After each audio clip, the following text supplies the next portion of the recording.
Ontem nós tivemos aqui o primeiro culto infantil, conectados com Deus. E através da palavra de Deus, a gente permanece conectado com Deus. Tem algumas coisas aqui, Facebook, TikTok, WhatsApp, YouTube. Os irmãos já devem ter visto aí. Tem alguns aqui que eu nem sei o que é. Tem algumas coisas aqui que nos desconectam de Deus. A gente às vezes fica com o dedinho ali para cima, só vendo coisas que não provém de Deus, e começa a desconectar de Deus. Mas tem uma coisa aqui que nos conecta com Deus, né? Que é isso aqui, a palavra do Senhor e joelho no chão e oração. Isso nos conecta com Deus. Então, nesse momento, cada um de nós aqui, nós estamos conectados com o Senhor. Nós estamos conectados com a presença de Deus, e eu sei que Deus já falou grandemente aos nossos corações. Porque ontem tínhamos tanta gente aqui que tinha gente que ficou para fora. Hoje nós estamos em menor número, mas existe uma presença. Existe uma presença aqui que é a presença de Jesus, que com muita gente ou com pouca gente, Ele se faz presente. O culto é para Ele, é dele e é por Ele. É tudo dele, é tudo dele. Eu me lembro, irmão Luiz é um irmão que está sempre na estrada. Quando ele pode, ele está aqui cultuando a Deus, junto com os irmãos. E eu me lembro que tivemos um tempo de oração, né, Luiz? Luiz a quilômetros, centenas de quilômetros longe, e a gente às vezes meia-noite, 1h da manhã, cultuando a Deus, usando uma ferramenta, o WhatsApp, em oração, em adoração, em palavra, fazendo o nosso culto, né? Em dois, né, Luiz? Eu aqui em Andradina, você longe. Então, meus irmãos, o culto pode ser feito na nossa casa, pode ser feito na estrada, pode ser feito aonde a gente está. Quando a gente coloca o nosso coração diante do Senhor e diz assim: Senhor, o meu louvor é do Senhor, a minha vida é do Senhor, o meu coração é do Senhor, Ele recebe, assim como foi dito aqui, com cheiro suave em nome de Jesus. Então Ele está recebendo o seu culto, Ele está recebendo a sua oração, o seu louvor e a sua adoração. Com certeza já subiu aos céus com cheiro suave. E eu quero compartilhar com os irmãos aqui a palavra que está no livro de João, lá no capítulo 14, o próprio Senhor dizendo para os discípulos. O Evangelho de João é um evangelho que fala de amor. João, o apóstolo do amor. João foi um apóstolo que ele foi transformado.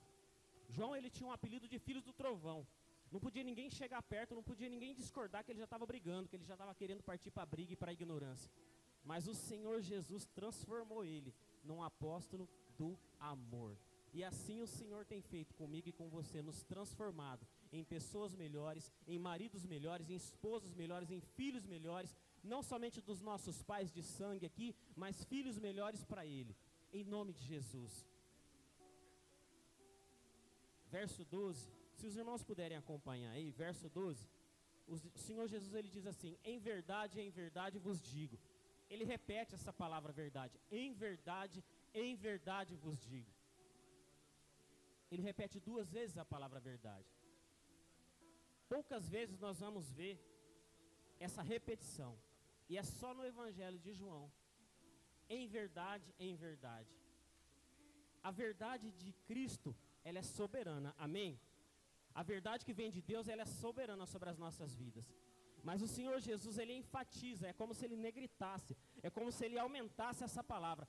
Em verdade vos digo, que as coisas que vocês têm visto, vocês farão coisas maiores, vocês farão e ainda maiores, e ainda maiores. Já foi dito aqui sobre o pão da vida, Jesus Cristo, o pão da vida, o pão que desceu do céu, para mim e para você, para mim e para você. Jesus, ele passou 3 anos evangelizando e fazendo milagres. Muitos desses milagres foram milagres de cura de enfermidades, de cura da carne. Provavelmente muitas dessas pessoas, em algum momento no futuro, devam ter tido uma outra enfermidade, uma gripe, uma inflamação, uma infecção. Jesus, ele toca e ele cura. Ele cura o coxo, ele cura o cego, o mudo. Por onde ele passa curando. Mas provavelmente no futuro essas pessoas tiveram outras enfermidades. Jesus, ele pega e ele multiplica 5 pães e 2 peixinhos e alimenta, por um momento, 5.000 pessoas, por outro momento, 4.000. Mas no outro dia, essas pessoas voltaram a ter fome. Essas pessoas voltaram a ter fome. Da mesma forma que aquelas pessoas que foram curadas de enfermidades, em algum momento, também teve alguma outra enfermidade. Mas o Senhor Jesus, ele está falando aqui de algo além da nossa vista. Esse verso 12, o Senhor Jesus, ele está dizendo para mim algo além daquilo que a gente pode enxergar. Não é de uma enfermidade física, não é de uma fome física. O Senhor Jesus, ele entrega para mim e para você algo que vem do céu. O Senhor Jesus, ele está dizendo aqui algo que vai além do nosso entendimento, que vai além da nossa visão. O Senhor Jesus, ele está dizendo aqui, olha, em verdade vos digo, que esses milagres que vocês estão vendo aqui, de cura, de multiplicação de pães, vocês vão ver coisas maiores. E eu declaro sobre a sua vida, meu irmão. E você recebe a palavra quando você diz assim, eu recebo, meu Deus, dessa palavra. Eu quero declarar sobre a sua vida nessa noite, nesse culto. Cada um aqui, em nome de Jesus, vai ver coisas maiores. Vai ver coisas maiores, grandiosas, porque, oh, santo Deus, lá no deserto, por 40 anos, o Senhor fez descer dos céus um pão chamado maná. Esse pão alimentava o povo por um dia, mas no outro dia eles tinham que comer de novo, porque a fome voltava. Mas existe um pão que Deus desceu do céu, chamado Jesus Cristo de Nazaré. E ele desceu, morreu por mim e por você. E através dele, através desse pão da vida, nós somos alimentados e jamais teremos fome. Essa água da vida que corre, que flui do trono de Deus, nós seremos saciados e nós jamais teremos sede. Aquele que se alimenta do pão da vida, chamado Jesus Cristo, jamais terá fome. Aquele que se alimenta da água que vem do trono de Deus, jamais terá sede. E em nome de Jesus, você e eu vamos ser alimentados desse pão chamado Jesus Cristo de Nazaré. E em um determinado momento nós jamais teremos fome e jamais teremos sede. E nós seremos curados não de uma cura física, mas de uma cura espiritual, de uma cura sentimental. E vai ser uma cura permanente e eterna.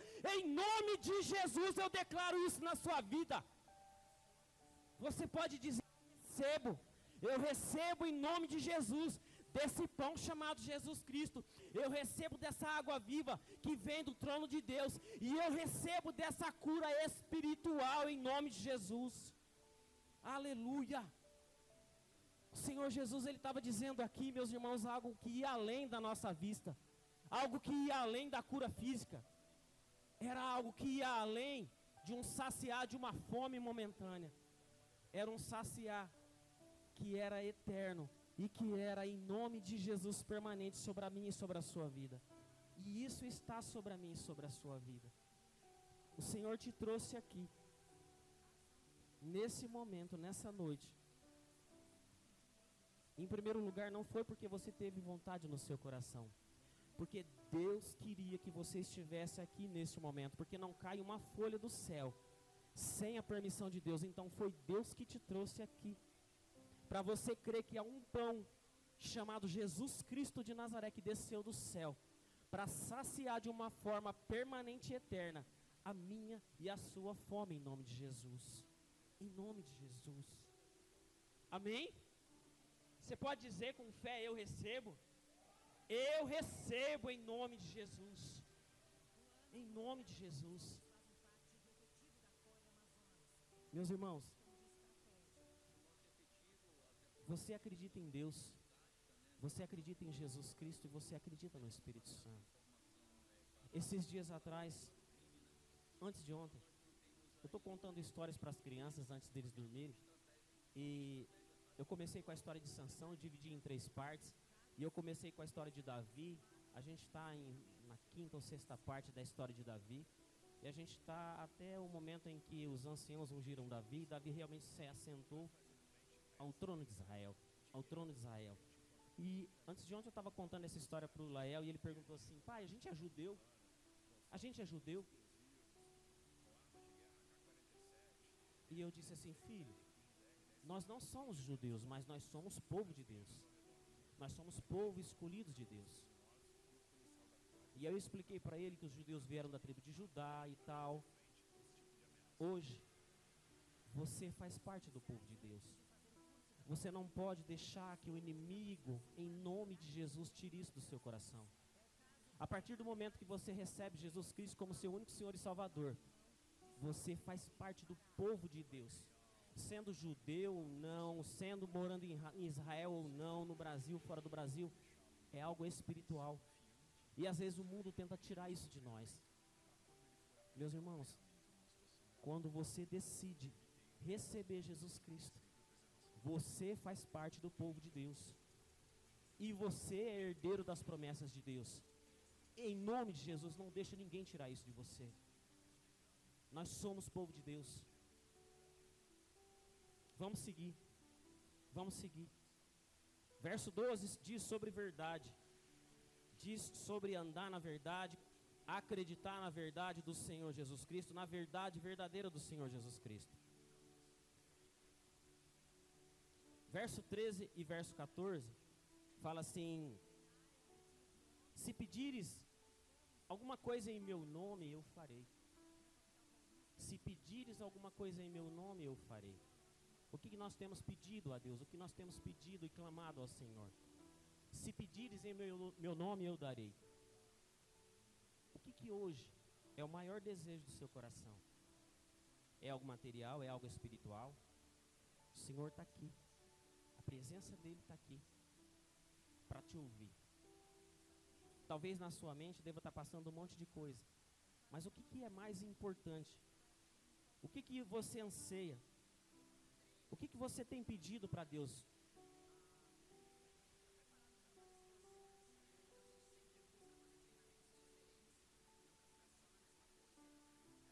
Ele tem te ouvido. Ele tem te ouvido, mas talvez não é o momento dele entregar ainda, porque a palavra de Deus diz que há tempo para todas as coisas debaixo do céu. E no momento certo Deus vai entregar. A palavra de Deus diz lá em Mateus 7, não precisa abrir, diz assim: e qual dentre vós que é homem, que pedires pão ao seu filho, lhe dará uma pedra? E pedindo um peixe, lhe dará uma serpente? Se vós que sendo maus sabeis dar boas coisas aos vossos filhos, quanto mais o vosso Pai que está no céu dará bens aos que lhe pedirem. Se o meu filho pedir algo, pedir um pão, eu vou dar uma pedra? Não. Se o meu filho pedir algo, eu vou dar uma serpente? Não. Quem dirá Deus? Então aquilo que o Senhor tem para mim e para você é bom, é perfeito e é agradável. Mas o que a gente tem pedido para Deus? O que a gente tem pedido? Será que a gente tem sabido pedir? Será que a gente tem sabido orar? Será que quando a gente coloca os nossos joelhos no chão, será que a nossa oração está sendo agradável ao Senhor? Aquele pedido, nós estamos pedindo para os nossos próprios deleites? Ou nós estamos pedindo para sermos edificados e fazer boas coisas aqui? Eu declaro que eu e você, em nome de Jesus, o Espírito Santo de Deus, esse Espírito da verdade que está sobre nós, ele vai nos ensinar a pedir boas coisas que vão agradar o coração de Deus. Não aquilo que vai agradar o coração de homens, mas aquilo que vai agradar o coração de Deus. Em nome de Jesus. Em nome de Jesus. Verso 16. Eu não vou me estender muito, porque eu quero finalizar contando 2 milagres do Senhor.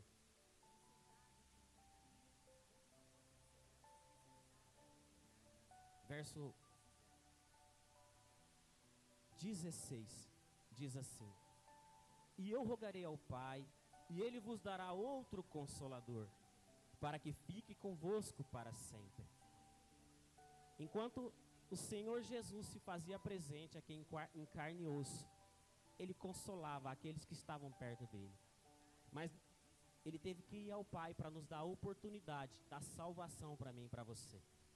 Mas Ele disse assim: eu não vou deixar vocês sozinhos.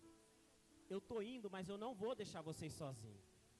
Essa palavra do Senhor Jesus é uma palavra em que ele estava dizendo para os discípulos ali na última ceia, que ele iria embora, que ele iria morrer, e os discípulos começaram a ficar angustiados, os discípulos começaram a ficar com medo, preocupados, e o Senhor Jesus diz assim, calma. E Deus diz para mim e para você, calma. Calma que você não está sozinho. Calma que você não está sozinho, porque eu enviei o meu Espírito, o Espírito Santo, o E, com o E maiúsculo, para ficar contigo. E você não está sozinho. Às vezes estamos a quilômetros de distância e temos a certeza que a presença de Deus, Ele está conosco, não é? Às vezes estamos praticamente quase que no fim do mundo, ali longe, centenas de quilômetros da nossa casa, da nossa família, mas nós temos uma certeza, que o Consolador está comigo e contigo, que o Espírito da verdade está comigo e contigo. Verso 17, diz assim, meus irmãos, o Espírito da verdade, que o mundo não pode receber, porque não vê, nem o conhece, mas vós conheceis, porque habita convosco e está em vós. Por que o mundo não pode receber esse Espírito da verdade, esse Espírito Santo? Porque no mundo, o recheio do mundo é um recheio de mentiras, é um recheio de promiscuidade, é um recheio de coisas que não agradam ao Senhor. Quando muitos nesse momento estão pulando com bebedeiras no meio de carnaval, nós escolhemos estar aqui para adorar o nosso Senhor Jesus. E isso agrada o coração de Deus. A palavra de Deus diz que o pai da mentira é... Quem que é o pai da mentira, igreja? O diabo é o pai da mentira. Satanás é o pai da mentira. E nós temos o costume de quantificar mentira, assim como a gente tem o costume de quantificar pecado. Mentirinha, mentirona, pecadinho, pecadão. Mas para Deus, mentira é mentira e pecado é pecado. Pecado é pecado e mentira é mentira. Não existe mentirinha e mentirona, pecadinho e pecadão. Pecado é pecado. O Espírito da verdade, ele caminha com os que andam na verdade. O Espírito da verdade não é recebido pelo mundo, porque o mundo não anda na verdade. Mas eu e você andamos na verdade, e é na verdade verdadeira. Esse em verdade, a verdade do Senhor Jesus Cristo.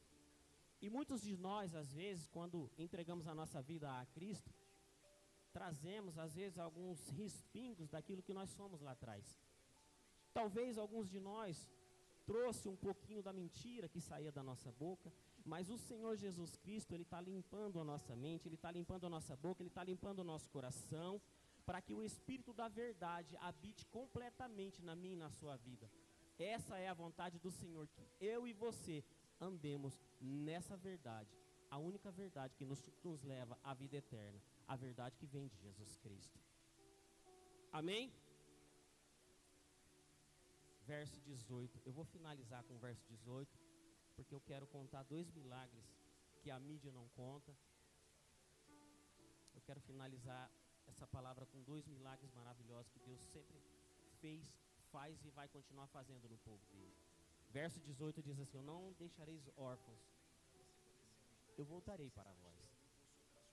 Quando a gente lembra dessa palavra órfão, a gente sempre lembra daquelas criancinhas, né, que às vezes não tem pai, às vezes não tem mãe, às vezes não tem nenhum dos dois. E quando a gente olha para uma criança órfã, a gente olha e imagina, Senhor, quem que vai proteger essa criança? Quem que vai cuidar dessa criança? Quem que vai alimentar essa criança? A gente vê falta de proteção, falta de provisão, falta de carinho, falta de direção. Então, quando a palavra de Deus diz aqui, órfão, o Senhor Jesus, Ele está dizendo, eu não vou deixar vocês desprotegidos. Eu não vou deixar vocês desprovidos. Eu não vou deixar vocês sozinhos. Eu voltarei para vós. Eu voltarei para vós. Eu voltarei para vós. E Ele enviou, e o Espírito Santo começou a descer lá em Atos 2, Ele continua descendo sobre mim e sobre você. E a vontade do Senhor é me encher e encher você cada vez mais desse Espírito Santo. Nos moldar de dentro para fora. Eu quero finalizar essa palavra. Tem coisas que a mídia não mostra. Por quê? Porque não dá ibope, porque não dá audiência, mas glória a Deus que os livros de história contam. Deus, ele sempre proveu, ele sempre protegeu. As histórias que tem aqui são verdadeiras, cada uma delas. Cada uma delas. O Senhor, ele guerreou pelo povo dele durante séculos. E ele continua guerreando por mim e por você. O inimigo, ele não desiste de mim e de você, de atacar.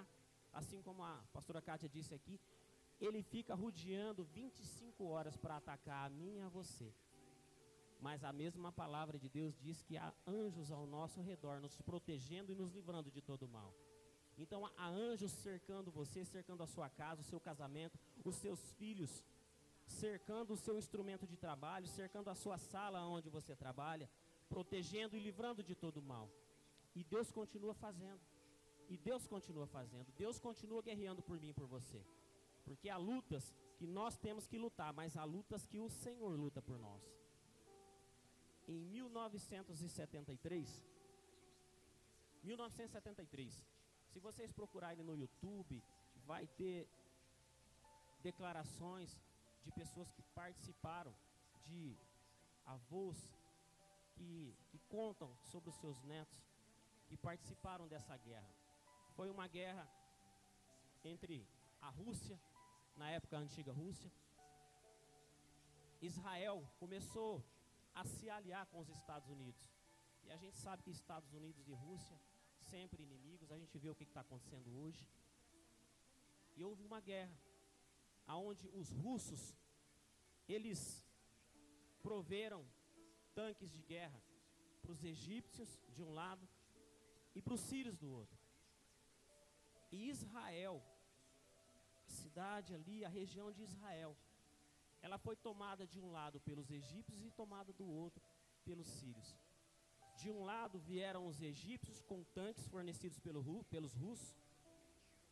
De outro veio os sírios com tanques fornecidos pelos russos. E foi uma guerra que eles pegaram de surpresa. Existe uma festa chamada Festa de Yom Kippur. É uma festa do perdão. É um dia em que os judeus tiram para orar e para perdoar. É o dia do perdão, é a festa do perdão. Dia 3/10 de 1973. 3 de outubro de 1973. As tropas egípcias vieram bombardeando Israel. E as tropas dos sírios vieram pelas colinas de Golã. É um lugar alto. Se a gente procurar no Google, vocês vão achar. É um lugar alto, é um lugar estratégico. E foram 4 dias de guerra.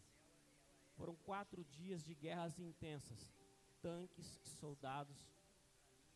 E como os israelitas estavam ali ajoelhando e orando, muitos deles ali no Muro das Lamentações, eles foram pegos de surpresa.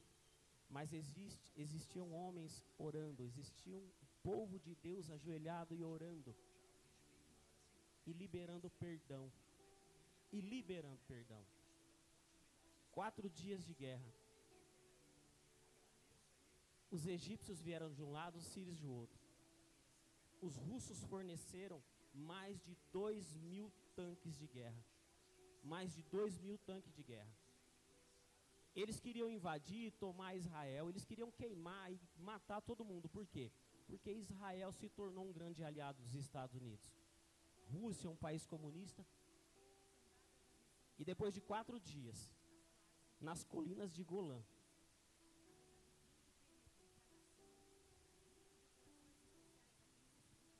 restaram 3 tanques israelitas.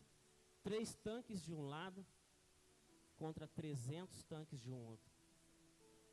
Eles estavam numa distância a mais de 600 metros.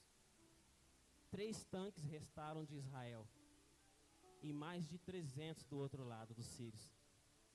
Com 3 tiros, os sírios iriam vencer os israelitas.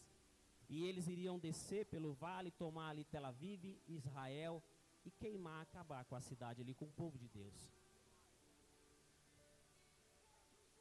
Mas, como Deus sempre provê, como Deus sempre protege, num determinado momento, as tropas, aqueles 300 tanques dos sírios, deram meia volta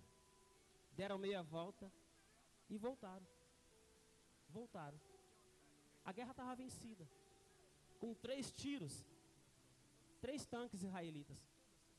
Aquilo que por 4 dias eles estavam lutando. Eles estavam, como se diz, com a faca e com o queijo na mão.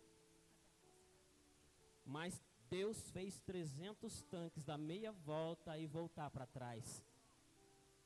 E ficou a pergunta: por que na hora de vencer a guerra, depois de 4 dias de luta, eles desistiram? E entrevistaram os soldados.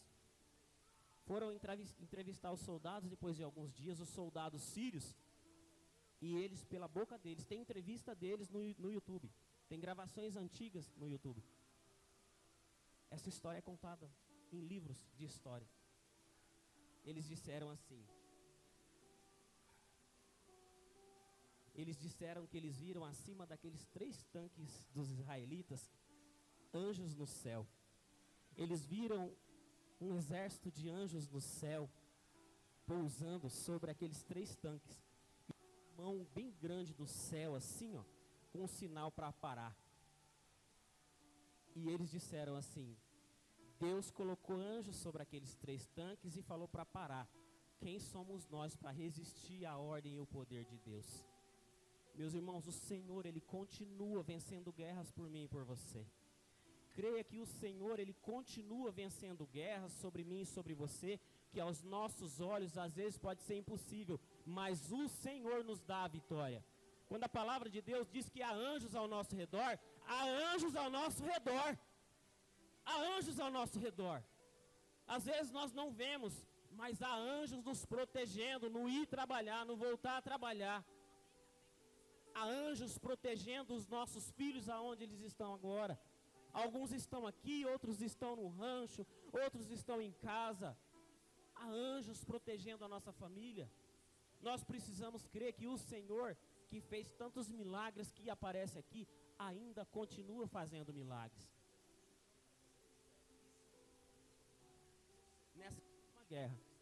Nessa mesma guerra, nesses mesmos 4 dias, um grupo de soldados estavam indo por terra. E de repente o comandante, ele diz assim para todo mundo parar, porque ele percebe que eles estavam numa área minada. Minas terrestres, minas que quando alguém pisa, ela explode e não sobra nada. E eles agacharam, mas teve um deles que se ajoelhou. Teve um deles que se ajoelhou no meio daquele terreno minado, e ele começou a orar, ele começou a clamar ao Senhor.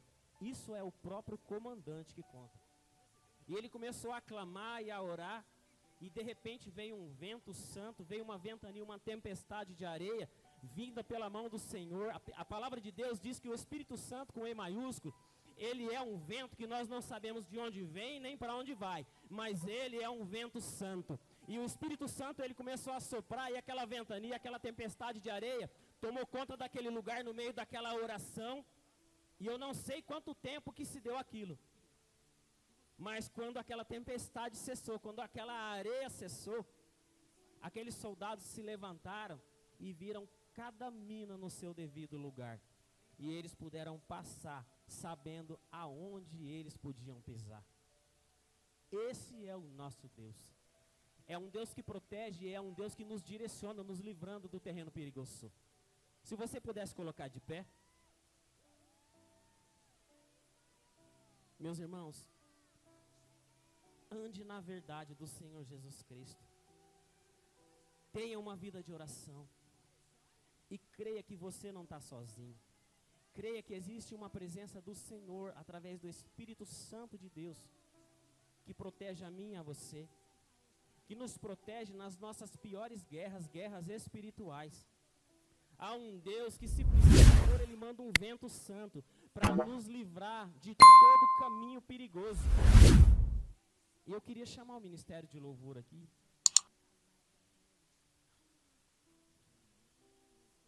Existe um Deus que Ele ainda protege os seus filhos.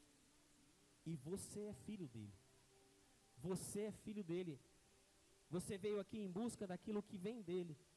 Receba. Receba em nome de Jesus.